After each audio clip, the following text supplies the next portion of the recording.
At dahil birthday ko, samahan niyo ako mag-celebrate dito sa Red Tomato Resto. Hello guys, Jushan Yan Fang here. Today, we celebrated my birthday with the three most important people in my life.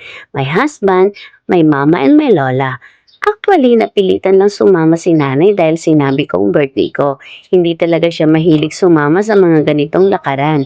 For those wondering why, she's already 91 years old kaya mas gusto na lang niyang magpahinga sa bahay most of the time. Isa ang Red Tomato sa mga kilalang restaurants dito sa Rojas. If you're looking for a cozy place to dine and relax, magandang option to. Mayroon din silang cakes and a wide variety of food choices. Ito ang kanilang menu. Ang daming pagpipilian. May breakfast meals, crepes and pancakes, bread, salads and appetizers, burgers and baguette sandwiches, pizza, pasta at iba't ibang drinks. Ayan, tsikahan muna tayo habang hinihintay ang aming order. At eto na, dumating na ang pagkain.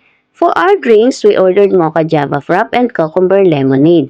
For our pizza, we chose a half and half combination of pizza bianca truffle and spinach and ricotta. We also ordered lasagna, pesto pasta, and classic alfredo. At dahil gutom na kami, kain na tayo.